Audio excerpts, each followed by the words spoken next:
Welcome friends. Today we try to understand plasma protein. Objective of today's lecture: history part, introduction, synthesis and secretions, normal value, methods of separations, role of diet, physiological variation, function, and finally applied aspect. Now the history. Let's flash back to the World War II. Even in that era, it was known that blood is best replaced by blood. But there were hurdles like collection, transport, storage, etc. But one professor named Mr. Cohn from the Harvard Medical School, who tried to separate different plasma protein and tried to find out most useful plasma protein to replace the blood. Initially he did experiment on the bovine, then finally his experiment came to success on the human also. He got success and saved many lives during World War II, and his fractional technique still used for the separation of plasma protein, and that is Cohn's fractionation technique.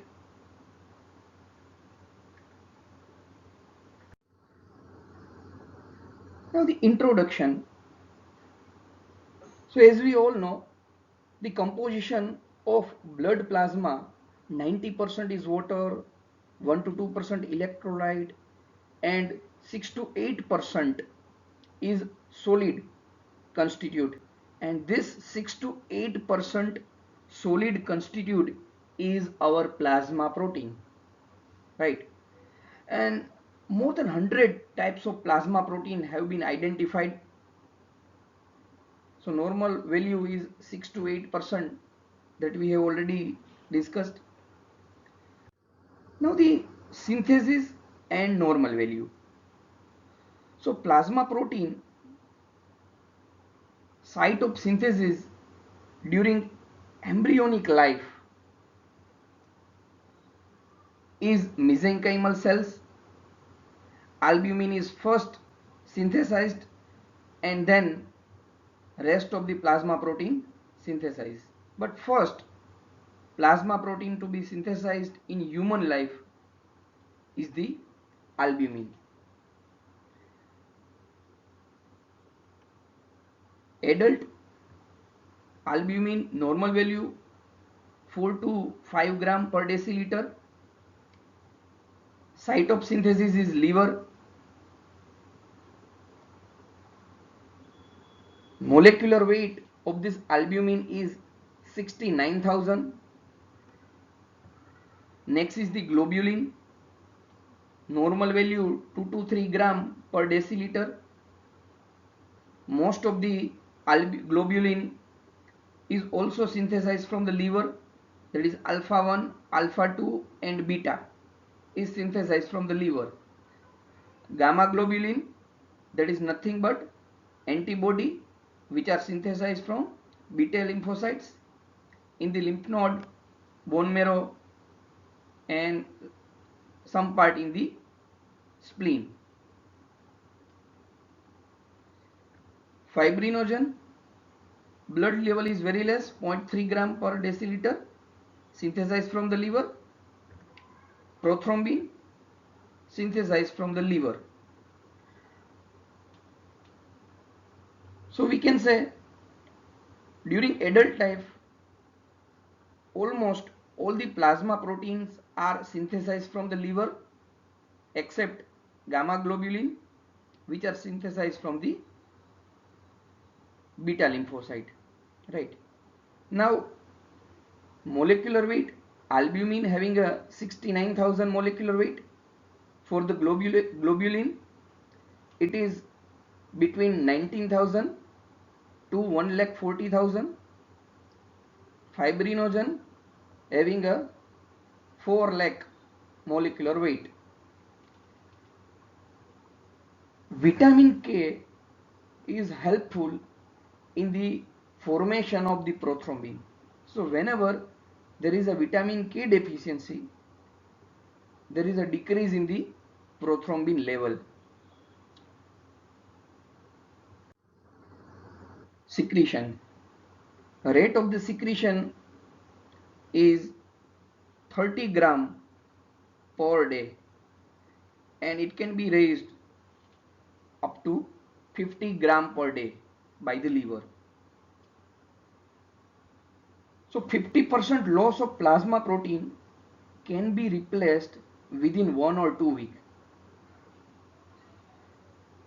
So when plasma protein level is low, it increases mitosis in the liver and there is increased production of plasma protein. Now various methods for separation, just try to remember the name.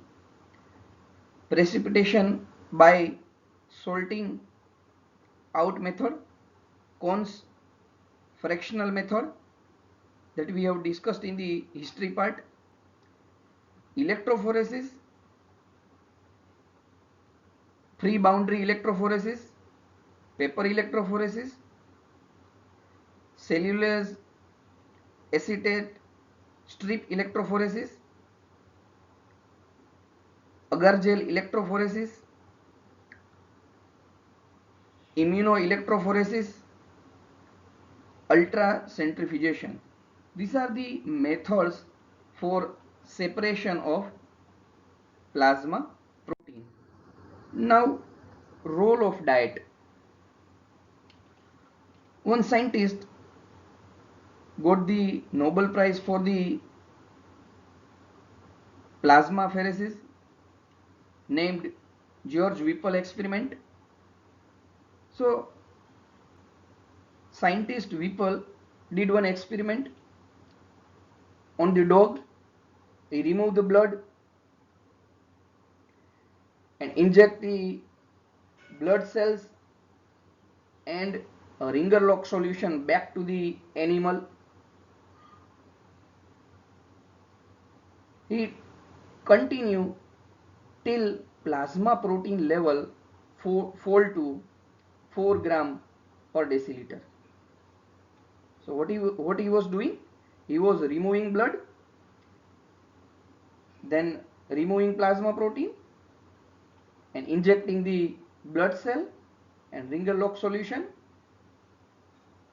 till plasma protein concentration decreases to 4 gram per deciliter. Then he give different type of diet to the animal, and the following are the conclusion from his experiment. The first one, if you give animal protein, first class protein, essential amino acids, so it will favor albumin synthesis, means non-veg diet will favor albumin synthesis. If you give vegetable protein, grain and plants proteins, so it will favor globulin synthesis. So there is an important role of diet to maintain plasma protein level. So that was from his experiment. Next is the physiological variation. So infant having a slightly lower concentration of the plasma protein, as liver of the infant is not as capable like older children or the adult. So his plasma protein level is around 5 to 6 gram per deciliter. Particularly gamma globulin is on the lower side. During old age, there is a decrease in the tendency of the albumin, and globulin as comparative to the albumin slightly increases, because as the age advance, the liver function slightly decreases. Pregnancy, there is a decrease in the albumin and globulin level, but fibrinogen level is slightly increased, which help in the clotting of the blood during the parturition or at the delivery time. Now the functions of the plasma protein. First and very important is it exerts oncotic pressure. Okay, oncotic pressure is very important. So the protein molecules dissolved in the plasma and in the interstitial fluid, they cannot pass the capillary pores and exert osmotic pressure on the both side, but better known as oncotic pressure or plasma colloid osmotic pressure.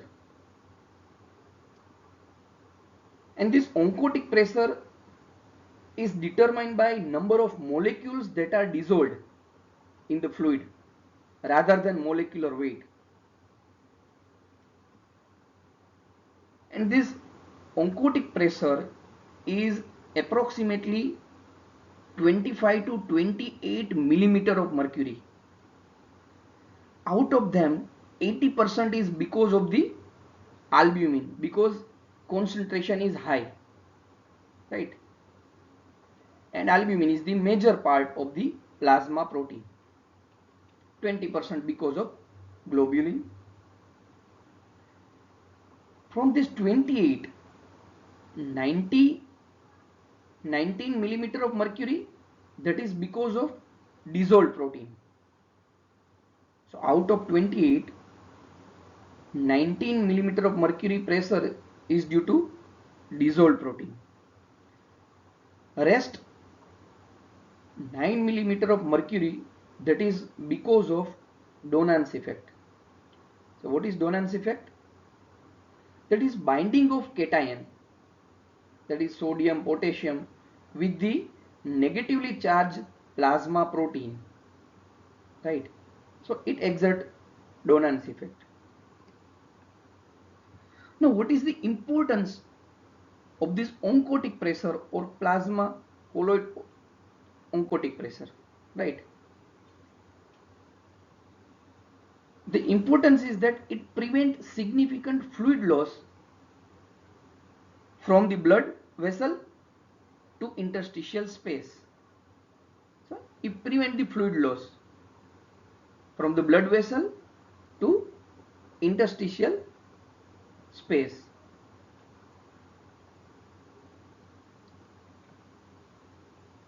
Second function, it's a contribution to blood viscosity and blood pressure. So basically, plasma protein and blood cell share 50-50% of the blood viscosity, mainly because of fibrinogen having asymmetrical shape. Long fibrillary molecule help in the blood viscosity, and this blood viscosity is very important for the maintenance of blood pressure by providing resistance to the blood flow in the blood vessels. We are already knowing that renin bind with the renin substrate in the blood, that is angiotensinogen, which is a globulin, and release the angiotensin 1. This angiotensinogen is the plasma protein.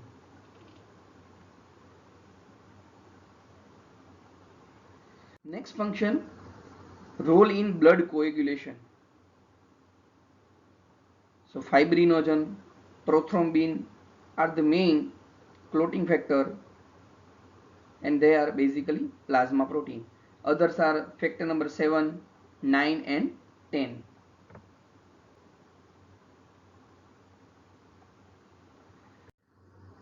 Next is the lysis of blood clot. Basically antithrombin 3, protein C, which are the natural anticoagulant present in the blood, which prevent the clotting of the blood in the blood vessels. Second, plasma protein contain euglobulin. Another name is the plasminogen or the profibrinolysin. When they get activated, they are called plasmin. Another name is fibrinolysin, which is proteolytic enzyme.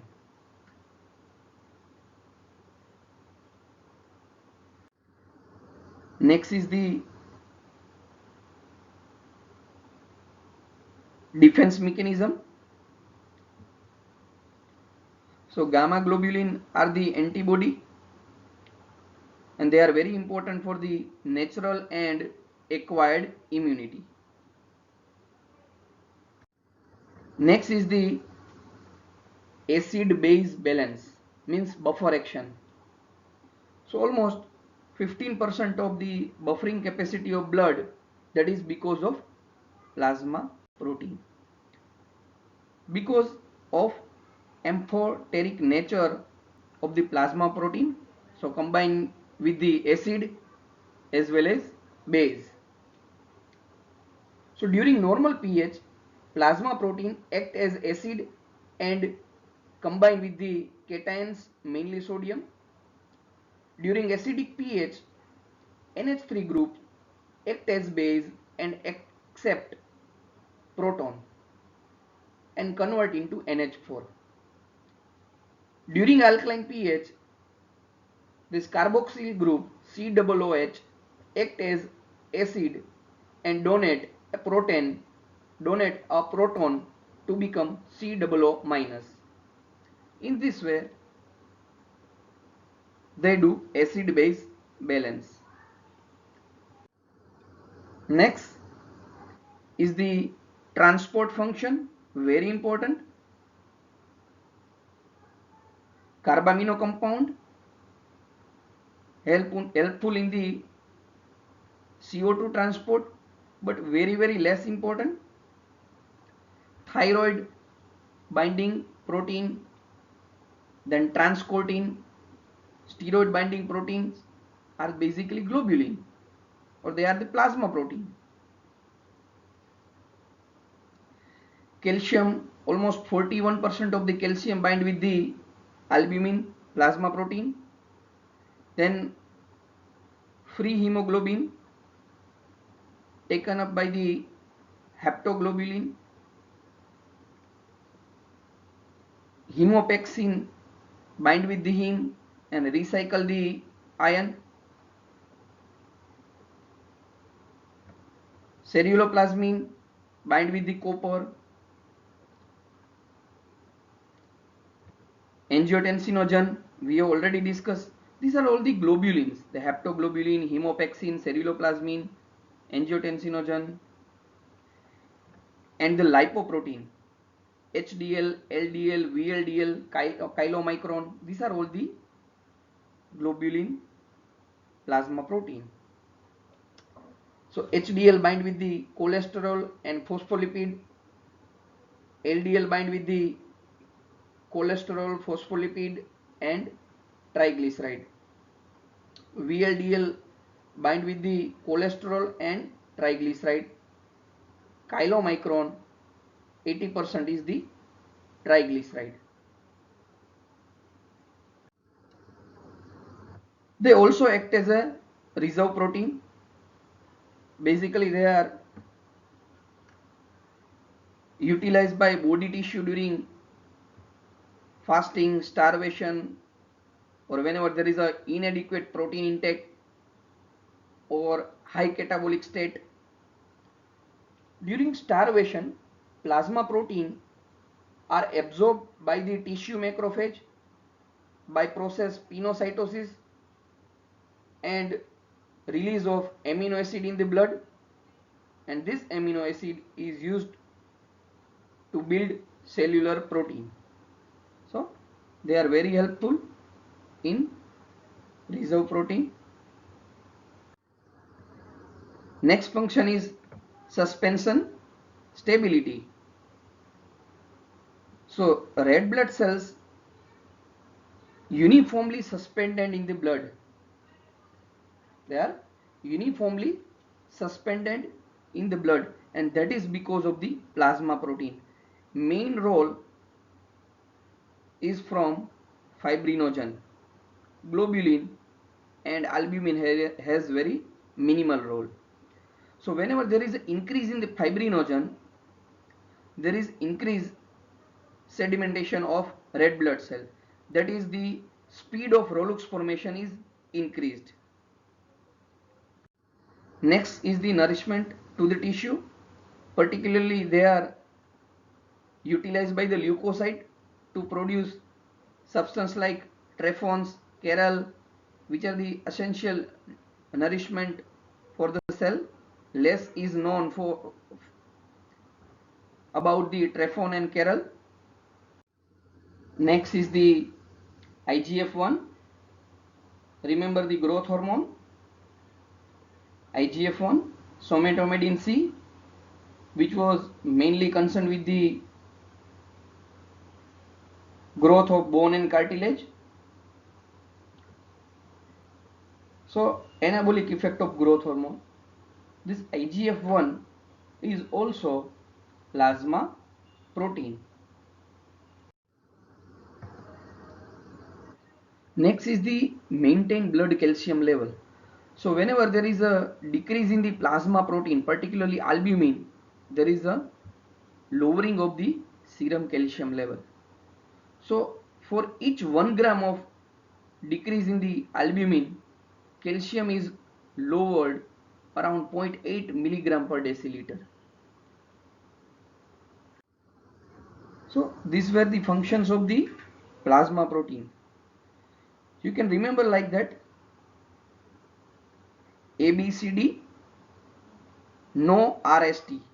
A for acid base balance, B for blood viscosity and pressure, C for clotting and lytic mechanism, D for defense, N for nourishment, O for oncotic pressure, R for reserve, S for suspension stability, and T for transport. A, B, C, D, no RST. So these are the functions of plasma protein. Now the applied aspect. Hypoproteinemia means decrease in the protein, plasma protein, mainly occur with the dietary deficiency of the first class protein, essential amino acid, malnutrition, starvation. The next is the liver disease. Because whenever there is a damage to the liver, either you can say fibrosis of the liver, as in case of the cirrhosis of liver, or any inflammatory condition. Particularly in cirrhosis, there is a fibrosis of the liver parenchymal cell, which decreases the protein synthesis. The next is the kidney disease. Whenever there is a severe kidney injury, up to 20 gram per day protein can be lost, particularly in the nephrotic syndrome in pediatric patient. Next is the extensive burn or hemorrhage. Particularly in burn, there is expose of large area of the skin and there is a loss of plasma protein. The next is the hyperproteinemia, means there is an increase in the protein level, particularly in the acute inflammatory conditions where the plasma protein synthesis is increased and it is termed as acute phase protein, that is C-reactive protein increases. In C-reactive protein we can include alpha antitrypsin, haptoglobin, fibrinogen and ceruloplasmin. But in short, in acute inflammatory condition, there is an increased synthesis of plasma protein or acute phase protein, C-reactive protein. So in acute inflammatory condition, for prognosis or for diagnosis, physician generally advise C-reactive protein. Same way in chronic inflammation and in malignancies, there is increase in the C-reactive protein. Next is the reversal of albumin globulin ratio.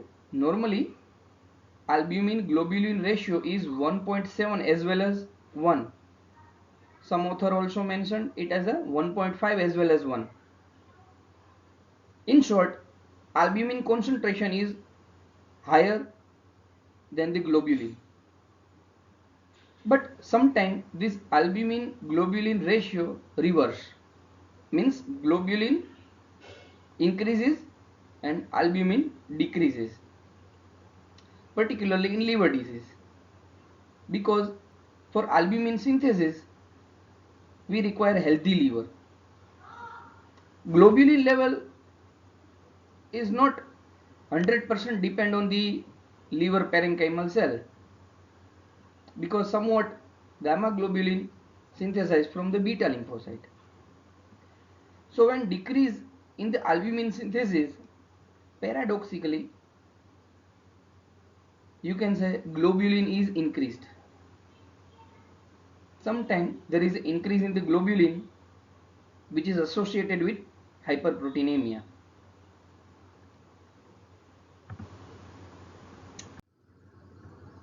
Now, applied physiology in clinical use, we use the human albumin to treat extensive burns or any kidney disease where plasma protein is lost, or severe hemorrhage, because in all this condition and also in cirrhosis of liver, in all this condition there is a decrease in the plasma protein level and which reduces oncotic pressure or colloid osmotic pressure, which increases water retention and edema to the tissue. And to remove that, we have to supply synthetic human albumin. So human albumin used to treat hemorrhage, extensive burns, shock, or any kidney disease where plasma protein are lost. So that is from today's lecture. Plasma protein, very basic aspect. From today's lecture, plasma protein, very basic aspect. Thank you. Jai Swaminarayan to all.